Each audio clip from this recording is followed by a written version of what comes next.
Allah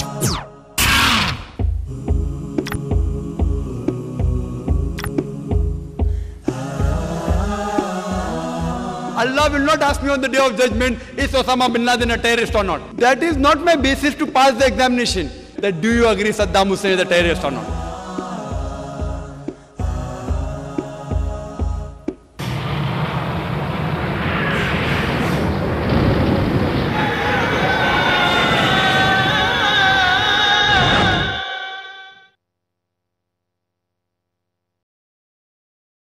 কিন্তু আপনি যদি একমত হন আফ্রিকানদের অর্থাৎ দক্ষিণ আফ্রিকার অধিবাসীদের সাথে যে আপনার গায়ের রং আপনাকে সর্বশ্রেষ্ঠ করে না, যেমন আল কোরআনের সূরা হুজুরাতের 13 নম্বর আয়াতে বলা হয়েছে যে ইয়া আইয়ুহান নাসু ইন্না খালাকনাকুম মিন যাকরিন ওয়া উনসা ওয়া জাআলনাকুম শুউবান ওয়া কাবাইলা লিতাআরাফু ইন্নাকুম মিনাল্লাহি ইয়াতকাকুম ইন্নাল্লাহা আলিমুন খাবীর। হে মানব জাতি, আমি তোমাদের সৃষ্টি করেছি এক জোড়া নরনারী থেকে এবং তোমাদের বিভক্ত করেছি জাতি ও গোত্রে, যাতে তোমরা একে অপরকে চিনতে পারো, অন্যের সহিত পরিচিত হতে পারো। এবং আল্লাহ তাআলার চোখে সবচেয়ে সম্মানিত ব্যক্তি হলেন মুত্তাকি। আল্লাহ মানুষের বর্ণ, লিঙ্গ, সম্পদের উপর বিচার করেন না, বিচার করেন তাকওয়ার উপর। এটা হলো নিরপেক্ষতা, ধর্মতান্ত্রিকতা এবং খোদার প্রতি সচেতনতা। আপনি যদি কোরআনের সাথে একমত হন এবং যেভাবে আমাদের মহানবী সাল্লাল্লাহু আলাইহি ওয়াসাল্লাম বিদায় হজ্জের সময় বলেছিলেন যে আজ থেকে সমস্ত ভেদাভেদ শেষ হয়ে গেল, তিনি বলেন অনারবদের কাছে আরবরা শ্রেষ্ঠ নয়, আরবদের কাছে অনারবরা শ্রেষ্ঠ নয়, শ্বেতাঙ্গদের কাছে কৃষ্ণাঙ্গরা শ্রেষ্ঠ নয়, কৃষ্ণাঙ্গদের কাছে শ্বেতাঙ্গরা শ্রেষ্ঠ নয়, একমাত্র নৈতিক মূল্যবোধ ছাড়া। তাই যদি আপনি কোরআনের দৃষ্টি এবং আমাদের প্রিয় নবী হযরত মুহাম্মদ সাল্লাল্লাহু আলাইহি সাল্লামের সঙ্গে একমত হন, তাহলে আপনি ম্যান্ডেলাকে সন্ত্রাসী না বলে এমন একজন ব্যক্তি হিসেবে আখ্যায়িত করবেন যে তার অধিকারের জন্য লড়াই করেছে।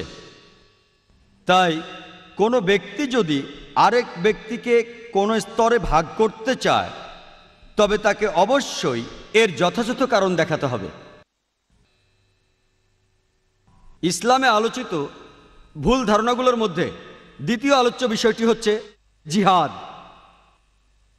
এবং জিহাদের অর্থ সম্বন্ধে শুধুমাত্র অমুসলমানদের মাঝেই নয়, এমনকি মুসলমানদের মাঝেও ভুল ধারণা আছে। বেশিরভাগ মানুষই মুসলমান হোক আর অমুসলমানই হোক, তারা মনে করে যে কোনো মুসলমান যুদ্ধ করুক, যে কোনো যুদ্ধ যে কোনো কারণেই করুক না কেন, সেটা যে কোনো ব্যক্তিগত ব্যাপারে হতে পারে, রাজনৈতিক ব্যাপারে হতে পারে, দেশের ব্যাপারে হতে পারে, ভাষাগত ব্যাপারে হতে পারে, যে কোনো কারণে মুসলমান যুদ্ধ করলেই সেটা হলো জেহাদ। অমুসলমানরা এবং এমনকি মুসলমানরাও একটি ভুল করে যে কোনো মুসলমান যুদ্ধ করলেই তাকে নাম দেয় জেহাদ। এই জেহাদ শব্দটি এসেছে আরবি শব্দ জাহদা থেকে, যার মানে চেষ্টা করা, যার মানে পরিশ্রম করা, যার মানে উদ্যমী হওয়া। এবং ইসলামিক অভিধান অনুযায়ী জিহাদ শব্দটির অর্থ কারো অসৎ প্রবৃত্তির বিরুদ্ধে সর্বশক্তি দিয়ে লড়াই করা। জিহাদের অর্থ হলো চেষ্টা করা, সমাজের উন্নতি করা। এর মানে যুদ্ধক্ষেত্রে যুদ্ধ করে আত্মরক্ষা করাকেও বোঝায় এবং এর অর্থ অন্যায় এবং অত্যাচারের বিরুদ্ধে লড়াই করা। জিহাদ যে মূল শব্দ জাহদা থেকে এসেছে, তার অর্থ পরিশ্রম করা, তার অর্থ চেষ্টা করা। উদাহরণস্বরূপ, যদি কোনো ছাত্র চেষ্টা করে পরীক্ষায় পাশ করার জন্য, তাহলে তাকে আরবিতে বলে সে জিহাদ করছে, সে চেষ্টা করছে, পরীক্ষায় পাশের জন্য সে পরিশ্রম করছে। যদি কোনো চাকুরিজীবী চেষ্টা করে, পরিশ্রম করে তার মনিবকে খুশি করার জন্য, সেটা ভালো কাজ দিয়েই করুক আর খারাপ কাজ দিয়েই করুক, সেটাই হলো জেহাদ। একজন চাকুরিজীবী তার সর্বশক্তি দিয়ে তার মালিককে খুশি করার জন্য চেষ্টা করে যাচ্ছে, সেটাই হচ্ছে জেহাদ। জেহাদ মানে সর্বশক্তি দিয়ে চেষ্টা করা। কোনো রাজনীতিবিদ যদি চেষ্টা করে ভোট পাওয়ার জন্য, সেটা ভালোভাবেই হোক আর খারাপভাবেই হোক, সেটাকেই বলা হচ্ছে আরবিতে জিহাদ। জিহাদ সম্পর্কে আরও একটি ভুল ধারণা মানুষের মধ্যে আছে। যে কোনো মানুষই ভাবে, মুসলমান হোক আর অমুসলমান হোক, যে জিহাদ শুধুমাত্র মুসলমানরাই করে থাকে। মূলত কোরআনের বাণীতে আল্লাহ সুবহানাহু ওয়া তাআলা বলেছেন যে অমুসলমানেরাও জিহাদ করে। পবিত্র কোরআনের সূরা লোকমানের 14 নম্বর আয়াতে উল্লেখ করা আছে যে আমি মানবজাতিকে তাদের পিতামাতার প্রতি সহানুভূতিশীল থাকার নির্দেশ দিয়েছি, ঠিক যেভাবে তাদের মা অনেক যন্ত্রণা পেয়ে জন্ম দিয়েছেন এবং বছরের পর বছর লালন পালন করেছেন। এরপর সূরা লোকমানের 15 নম্বর আয়াতে উল্লেখ করা হয়েছে যে কিন্তু যদি তারা চেষ্টা করে, মানে তোমাদের পিতামাতা যদি চেষ্টা করে, তোমাদের চাপ দেয় অন্য কারো ইবাদত করার জন্য আল্লাহ ছাড়া, মানে আল্লাহ ব্যতীত, যাদের সম্পর্কে তোমাদের কোনো ধারণা নেই।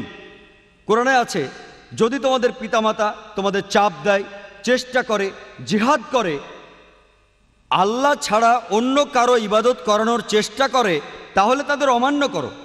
যেহেতু কোরআনে বলেছে অমুসলিমরাও জিহাদ করে, একই কথা রিপিট হয়েছে পবিত্র কোরআনের সূরা আনকাবুতের 8 নম্বর আয়াতে। বলা হয়েছে মানবজাতিকে নির্দেশ দেওয়া হয়েছে যে তোমাদের পিতামাতা যদি সর্বশক্তিমান আল্লাহ ব্যতীত অন্য কারো ইবাদত করানোর চেষ্টা করে, চাপ সৃষ্টি করে বা জিহাদ করে, যাদের সম্বন্ধে তোমাদের কোনো ধারণা নেই, তবে পিতামাতার আদেশ অমান্য করো, কিন্তু তাদের প্রতি সহানুভূতিশীল থাকো। অর্থাৎ আমরা কোরআন থেকে জানতে পারলাম এমনকি অমুসলিমরাও জিহাদ করে। আবার পবিত্র কোরআনের সূরা আল নিসার 76 নম্বর আয়াতে উল্লেখ করা হয়েছে যে ঈমানদারগণ যুদ্ধ করেন আল্লাহ সুবহানাহু ওয়া তাআলার পথে, আর কাফিররা যুদ্ধ করে শয়তানের পথে। তাই যুদ্ধ করো শয়তানের ভাইদের বিরুদ্ধে। এখানে আরো বলা হচ্ছে যে শয়তান লোকেরা তারাও জিহাদ করে। তাহলে জিহাদ একটা আরবি শব্দ যার অর্থ হলো চেষ্টা করা, সংগ্রাম করা। উপযুক্ত কারণে যদি বিশ্বাসীরা তারা আল্লাহর পথে সংগ্রাম করে তাকে বলা হয় জিহাদ ফি সাবিলিল্লাহ, আর খারাপ লোকেরা তারা সংগ্রাম করে শয়তানের পথে তাকে বলা হয় জিহাদ ফি সাবিল শয়তান। তাহলে জিহাদ দুই প্রকার, ভালো জিহাদ আর খারাপ জিহাদ। সংগ্রাম করা ভালোর জন্য, সংগ্রাম করা খারাপ কিছুর জন্য। তবে ইসলামের নিয়ম অনুযায়ী যদি তেমন কিছু বলা না হয় তখন ধরে নেওয়া হয় যে এই জিহাদ ভালো কিছুর জন্য, এই জিহাদ ফি সাবিলিল্লাহ, এই জিহাদ আল্লাহ সুবহানাহু ওয়া তাআলার পথে। আল্লাহ বিশেষভাবে বলেছেন যদি কিছু বলা না হয় এটা ধরে নেওয়া হয় যে যখনই জিহাদের কথা উল্লেখ করা হবে এটার অর্থ জিহাদ ফি সাবিলিল্লাহ, এই জিহাদ আল্লাহ সুবহানাহু ওয়া তাআলার পথে।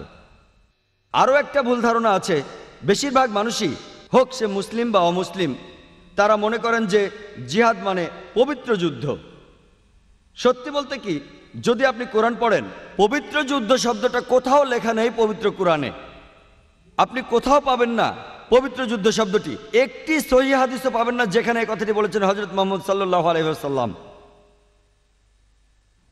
আরবি অনুবাদ করলে হলিওয়ার ইংরেজি শব্দের অর্থ দাঁড়ায় যে হারবুম মুকাদ্দাসা, যার অর্থ পবিত্র যুদ্ধ।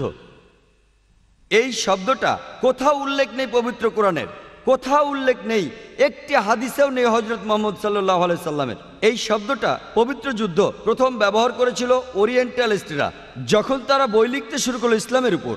আর দুর্ভাগ্যজনকভাবে অনেক মুসলমান পণ্ডিত এমনকি তারাও জিহাদের অনুবাদ করেন পবিত্র যুদ্ধ। এটা দুর্ভাগ্যজনক। যদি কেউ একজন ভুল করে ব্যাখ্যা দেয় ইসলামের কোনো কিছু, দুর্ভাগ্যজনকভাবে অনেক মুসলমান পণ্ডিত এমনকি তারাও ইংরেজিতে অনুবাদ করেন আর মনে করেন যে জিহাদ শব্দটির সবচেয়ে কাছাকাছি ইংরেজি হলো হলিওয়ার। এটা সম্পূর্ণ ভুল। যে শব্দটার উল্লেখ আছে কোরআনে সেটা হলো যুদ্ধ, যার আরবি হলো কিতাল, যার অর্থ হত্যা করা। এবং এখানেও যুদ্ধ দুই প্রকার, হত্যা করা দুই প্রকার, ভালোর জন্য যুদ্ধ, খারাপের জন্য যুদ্ধ। পবিত্র কোরআনে উল্লেখ আছে সূরা নিসার ৭৬ নম্বর আয়াতে যে বিশ্বাসীরা তারা যুদ্ধ করে আল্লাহ সুবহানাহু ওয়া তাআলার পথে, তারা যুদ্ধ করে আল্লাহ সুবহানাহু ওয়া তাআলার পথে, আর অবিশ্বাসীরা তারা যুদ্ধ করে শয়তানের পথে। তাহলে বিশ্বাসীরা তারা যুদ্ধ করে শয়তানের ভাইদের বিরুদ্ধে, তার অর্থ খারাপ লোকেরা তারা যুদ্ধ করে শয়তানের পথে, আর ভালো লোকেরা তারা যুদ্ধ করে মহান স্রষ্টার পথে। তাহলে জিহাদ কোনোভাবেই পবিত্র যুদ্ধ নয়। আর কিতালের অর্থ যুদ্ধ করা, কিতাল ফি সাবিলিল্লাহ অর্থ যুদ্ধ করা আল্লাহ সুবহানাহু ওয়া তাআলার পথে, আর কিতাল ফি সাবিল শয়তান অর্থ যুদ্ধ করা শয়তানের পথে।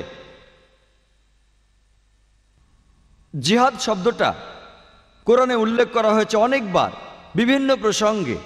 এই শব্দটা ব্যবহার করেছেন আমাদের প্রিয় নবী হযরত মুহাম্মদ সাল্লাল্লাহু আলাইহি ওয়াসাল্লাম নির্ভরযোগ্য অনেক হাদিসে। যদি আপনি কোরআন পড়েন, পবিত্র কোরআনের সূরা হজের ৭৮ নম্বর আয়াতে উল্লেখ করা আছে যে চেষ্টা করো আল্লাহ সুবহানাহু ওয়া তাআলার পথে, যেভাবে চেষ্টা করা উচিত আন্তরিকভাবে আর নিয়মের সাথে।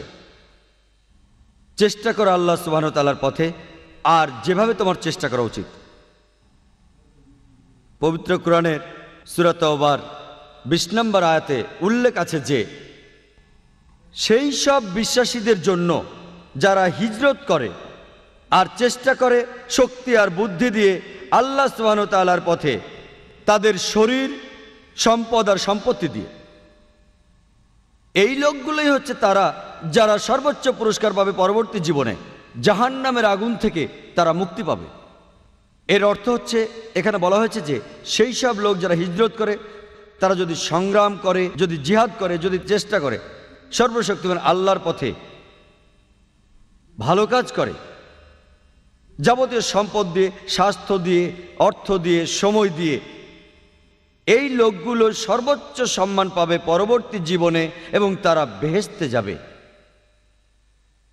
একই কথার উল্লেখ আছে আমাদের প্রিয় নবী হযরত মুহাম্মদ সাল্লাল্লাহু আলাইহি সাল্লামের হাদিসে।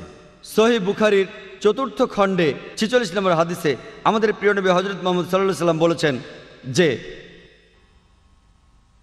একজন মুজাহিদ যে চেষ্টা করে আল্লাহ তাআলার পথে, আর আল্লাহ নিজেই জানেন কোন মানুষটা জিহাদ করে তার পথে আন্তরিকতার সাথে। যেমন একজন মানুষ যিনি নিয়মিত রোজা রাখেন আর নামাজ পড়েন, আর যদি কোনো ব্যক্তি যে একজন মুজাহিদ আল্লাহর পথে চেষ্টা করেন, তিনি যদি নিহত হন তিনি বেহেশতে যাবেন, আর যদি তিনি ফিরে আসেন তিনি আসবেন বড় কোনো পুরস্কার নিয়ে আর গনিমতের মাল নিয়ে। জিহাদ শব্দটা পবিত্র কোরআনে বেশ কিছু জায়গায় উল্লেখ করা হয়েছে।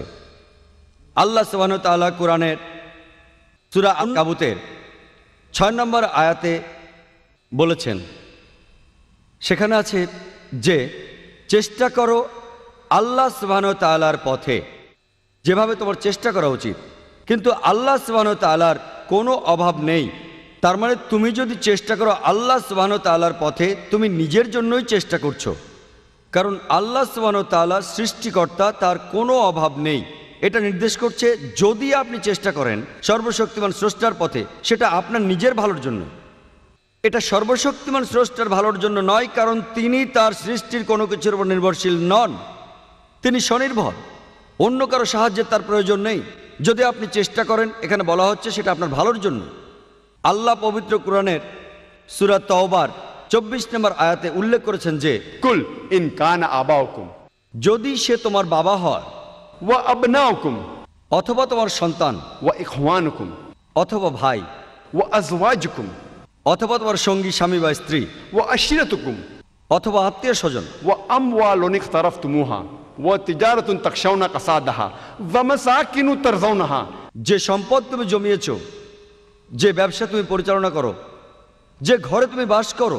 আল্লাহ বলেছেন তোমার যা কিছু গুরুত্বপূর্ণ, তোমার বাবা, তোমার সন্তান, তোমার ভাই, তোমার স্বামী বা স্ত্রী, তোমার আত্মীয় স্বজন, যে সম্পদ তুমি জমিয়েছো, যে ব্যবসা দিয়ে তুমি রোজগার করো, যে ঘরে তুমি বাস করো, তোমার কাছে আর কি গুরুত্বপূর্ণ? আল্লাহ আরো বলছেন আহাব্বা ইলাইকুম মিনাল্লাহি ওয়া রাসূলিহি ওয়া জিহাদিন ফি সাবিলিহি, তুমি যদি এই ৮টা জিনিসকে বেশি ভালোবাসো আল্লাহ থেকে, তার নবী থেকে, এবং আল্লাহ সুবহানাহু ওয়া তাআলার পথে জিহাদ করো। জিহাদ শব্দটা আবার এখানে এসেছে, বলা হয়েছে যদি তুমি ৮টা জিনিসকে বেশি ভালোবাসো সর্বশক্তিমান আল্লাহর থেকে, আল্লাহর প্রেরিত নবী থেকে, আর যদি তুমি জিহাদ করো, যদি সংগ্রাম করো আল্লাহ সুবহানাহু ওয়া তাআলার পথে, তাহলে হাত্তা ইয়াতি আল্লাহু বিআমরি ওয়াল্লাহু লা ইয়াহদিল ফাসিকিন, অপেক্ষা করো যতক্ষণ আল্লাহ তোমার ব্যাপারে সিদ্ধান্ত না নেন, অপেক্ষা করো যতক্ষণ আল্লাহ তোমাকে ধ্বংস না করেন, ওয়াল্লাহু লা ইয়াহদিল ফাসিকিন, এবং আল্লাহ ফাসিক লোকদের পথ দেখান না। আল্লাহ বলছেন যদি তুমি এই ৮টা জিনিসকে বেশি ভালোবাসো আল্লাহর থেকে, সর্বশক্তিমান স্রষ্টার থেকে, তার প্রেরিত নবী থেকে, এবং চেষ্টা করো আল্লাহ সুবহানাহু ওয়া তাআলার পথে, তাহলে অপেক্ষা করো যতক্ষণ আল্লাহ তোমার ব্যাপারে সিদ্ধান্ত না নেন। আর আল্লাহ ফাসিক এবং অবাধ্য লোকদের পথ দেখান না। আর আপনি অনেক হাদিস পাবেন আমাদের প্রিয় নবী হযরত মুহাম্মদ সাল্লাল্লাহু আলাইহি ওয়াসাল্লামের, তিনি জিহাদ সম্পর্কে বলেছেন। এটা উল্লেখ করা আছে সহিহ বুখারী 4th খণ্ডের হাদিস নাম্বার 2784-তে। এখানে বলা হয়েছে হযরত আয়েশা রাদিয়াল্লাহু তাআলা আনহা, তিনি হযরত মুহাম্মদ সাল্লাল্লাহু আলাইহি ওয়াসাল্লামের স্ত্রী, জিজ্ঞেস করলেন হযরত মুহাম্মদ সাল্লাল্লাহু আলাইহি ওয়াসাল্লামকে, আমাদেরকে জিহাদে যাওয়া উচিত নয়? এবং মহানবী সাল্লাল্লাহু আলাইহি সাল্লাম বললেন, তোমাদের জন্য সর্বশ্রেষ্ঠ জিহাদ হলো একটি নির্ভুল হজ। অন্য আরেকটি জায়গায় এটার উল্লেখ আছে সহিহ বুখারীর 5792 নম্বর হাদিসে, যে একজন লোক মহানবী সাল্লাল্লাহু আলাইহি সাল্লামের কাছে আসলো এবং বলল যে আমার কি জিহাদে যাওয়া উচিত?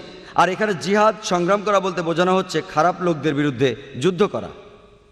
তো লোকটা জিজ্ঞেস করলো, আমার কি জিহাদে যাওয়া উচিত খারাপ লোকদের বিরুদ্ধে যুদ্ধ করতে? তখন হযরত মুহাম্মদ সাল্লাল্লাহু আলাইহি ওয়াসাল্লাম জিজ্ঞেস করলেন, তোমার কি বাবা মা আছেন? লোকটা বলল, আছে।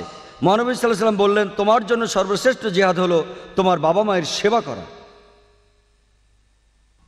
অন্য আরেকটি জায়গায় যেটার উল্লেখ আছে সুনান নিসাইতে হাদিস নাম্বার 4209, যে এক লোক মহানবী সাল্লাল্লাহু আলাইহি ওয়াসাল্লামকে জিজ্ঞেস করলো কোন জিহাদটি সর্বশ্রেষ্ঠ জিহাদ, এবং তিনি বললেন শ্রেষ্ঠ জিহাদ হচ্ছে সেই জিহাদ সব সময় সত্য কথা বলতে হবে অত্যাচারী শাসকের বিরুদ্ধে। এখানে আপনারা দেখলেন যে বিভিন্ন পরিস্থিতির কারণে সর্বশ্রেষ্ঠ জিহাদ, The best type of struggling keeps on differing. কোন সময় মহানবী বলেছেন শ্রেষ্ঠ জিহাদ হলো সঠিক নিয়মে হজ করা, That is the perfect pilgrimage. আরেক জায়গায় মহানবী বলেছেন শ্রেষ্ঠ জিহাদ হলো তোমার বাবা মায়ের সেবা করা। অন্য আরেক জায়গায় মহানবী বলেছেন শ্রেষ্ঠ জিহাদ, শ্রেষ্ঠ সংগ্রাম, শ্রেষ্ঠ প্রচেষ্টা হলো সত্যি কথা বলা অত্যাচারী শাসকের বিরুদ্ধে। এবং প্রিয় নবী মুহাম্মদ সাল্লাল্লাহু আলাইহি ওয়াসাল্লাম বলেছেন, এটার উল্লেখ আছে সহিহ ইবনে হাব্বানে, যে মহানবী বলেছেন একজন মুজাহিদ যে চেষ্টা করে, একজন মুজাহিদ সেই ব্যক্তি যে চেষ্টা করে নিজের বিরুদ্ধে যুদ্ধ করে আল্লাহ সুবহানাহু ওয়া তাআলার কারণে, এবং আরেকজন মুহাজির যে দেশ ত্যাগ করে, হিজরত করে মন্দ থেকে ভালোর দিকে। এখানে আপনি পাবেন যে জিহাদ বিভিন্ন প্রসঙ্গে ব্যবহার করা হয়েছে, আর পরিস্থিতির উপর নির্ভর করে সর্বশ্রেষ্ঠ জিহাদ বিভিন্ন রকম হয়েছে।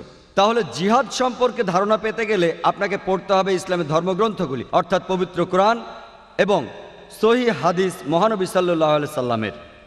এবং এখানে আমরা দেখতে পাই পবিত্র কোরআনে আল্লাহ সুবহানাহু ওয়া তাআলা বলছেন সূরা বাকারার 208 নম্বর আয়াতে উল্লেখ করা আছে, বলা হয়েছে যে Ya ayyuhallazina amanu udkhulu fis silmi kaffa. ও তুমি বিশ্বাস করো, ইসলামের জগতে প্রবেশ করো সমস্ত অন্তর দিয়ে, এবং অনুসরণ করো না খুতুওয়াতুন শয়তান, শয়তানের দেখানো পথ। এখানে আল্লাহ নির্দিষ্ট করে বলেছেন যে ও তুমি বিশ্বাস করো, ও বিশ্বাসীরা অনুসরণ করো না শয়তানের দেখানো পথ।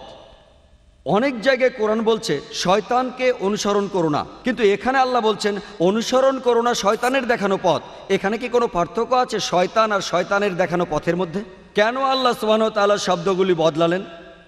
এটার কারণ হলো কারো যদি সামান্যতম ঈমান থাকে, বিশ্বাস থাকে, উদাহরণস্বরূপ বলা যায় যদি কোনো যুবতী মেয়ে আসে এবং তাকে বলে যে চলো আমরা রাতে একসাথে থাকি, যেহেতু লোকটার বিশ্বাস আছে তাই সে বলবে না, কখনোই না, এটা সম্পূর্ণ নিষিদ্ধ, এটা গুনাহ, এবং সে এটা করবে না। কিন্তু এই একই ব্যক্তি যার সামান্য বিশ্বাস আছে, যদি কোনো যুবতীর ফোন আসে, সে বলবে কোনো ক্ষতি নেই যুবতীর সাথে কথা বললে, তাই সে বারবার ফোনে কথা বলল। কিছুদিন পর সেই মেয়েটি বলল চলো আমরা একসাথে চা খাই বাইরে, আর কিছুদিন পর সে চা খেতে গেল। তখন সে ম্যাকডোনাল্ডসের মতো কোনো হোটেলে যেতে পারে আর ম্যাকডোনাল্ডসেই গেল। কিছুদিন পর তারা যেতে পারে কোনো রেস্টুরেন্টে ডিনার করার জন্য, এবং আর কিছুদিন পর তারা একসঙ্গে রাত কাটাতে পারে একটা হোটেলে। এটাই হলো খুতুওয়াতুশ শয়তান, শয়তানের দেখানো পথ। শয়তান আর শয়তানের দেখানো পথের মধ্যে পার্থক্য, যদি কোনো শয়তান নিজে কারো সামনে আসে যার বিশ্বাস আছে, সে সঙ্গে সঙ্গে শয়তানকে চিনতে পারবে এবং তার থেকে দূরে থাকবে। কিন্তু যদি শয়তানের দেখানো পথ সামনে আসে, এর মধ্যে আকর্ষণ আছে, শুধু একটা মেয়ের সাথে কথা বললে কি সমস্যা, শুধু একটু চা খেলে কি সমস্যা, কোনো সমস্যা নেই, শুধু ম্যাকডোনাল্ডসে বার্গার খাওয়া কোনো সমস্যা নেই, শুধু একটু ডিনার করা কোনো সমস্যা নেই, শুধু একটা রাত থাকা কোনো সমস্যা নেই। তাই আল্লাহ কোরআনে বলছেন, তিনি আমাদের জন্য পথ নির্দেশ দিয়েছেন, ও তোমরা বিশ্বাস করো, ইসলাম গ্রহণ করো অন্তর দিয়ে। या अय्युहल्लज़ीना आमनू उदखुलू फिस्सिल्मी काफ़ा। এবং অনুসরণ করো না খুতুওয়াতুশ শয়তান, শয়তানের দেখানো পথ, কারণ সে তোমার জন্য একটি ঘোষিত শত্রু। এবং সর্বশ্রেষ্ঠ উপায়গুলির একটি সর্বশ্রেষ্ঠ জিহাদ, একটি সর্বশ্রেষ্ঠ সংগ্রাম হলো তাদের কাছে সত্যের বাণী নিয়ে যাওয়া যারা এটা সম্পর্কে জানে না। একটি সর্বশ্রেষ্ঠ জিহাদ হলো দাওয়া, পৌঁছে দেওয়া ইসলামের সত্যের বাণী, সত্যকে পৌঁছে দেওয়া তাদের কাছে যারা এটা সম্পর্কে জানে না।